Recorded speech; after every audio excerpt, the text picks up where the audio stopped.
when you are at design school, well, in the early years anyway, you feel very much like you're following a rule book.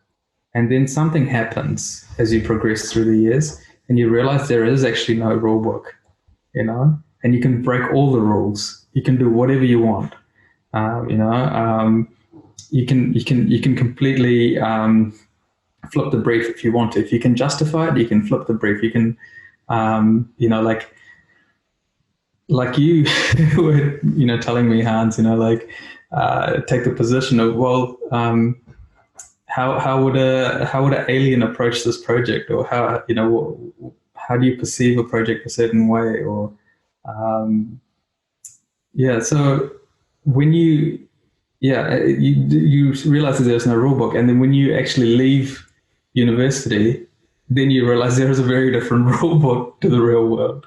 So it's like this. It's quite a crazy thing. You come in thinking there are these rules, and then you realize there are no rules, and you can flip the script and explore all these sort of things. And you go out in the real world, and then there are rules. It's kind of like this weird sort of stage that you go through. Um, When was the moment that you realized that there were no rule book? There were no rule books, and you could flip the brief? well, I mean, I don't think there's a specific moment, but um, you start to realize that I don't know. I think it's in the later years. So I think for me anyway, it was post second year, kind of thing. And you start to realize, well, actually, the brief is calling for these things, and well, you know what? I'm going to decide not to have any columns or something. I don't know, whatever it is, or I'm going to be exploring some really crazy speculative future.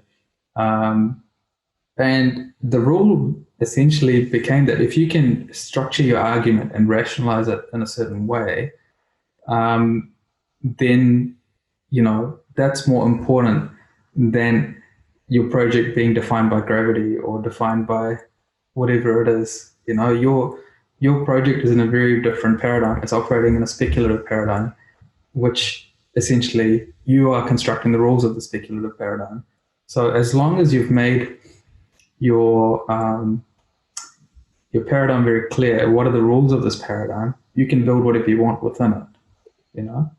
So that's sort of the mode of thinking that I got out of university, and then going from that into the real world, which obviously has a lot of the real world paradigms of cost quality triangle, the triangle, and then you've got the things like structural stability, and all these sort of other things that you learn over time. But I guess the important thing is not to forget some of that, some of those learnings, and try and find moments where you can apply some of those speculative futures into your projects. Sprinkle them on top. You realize that that's actually gold dust.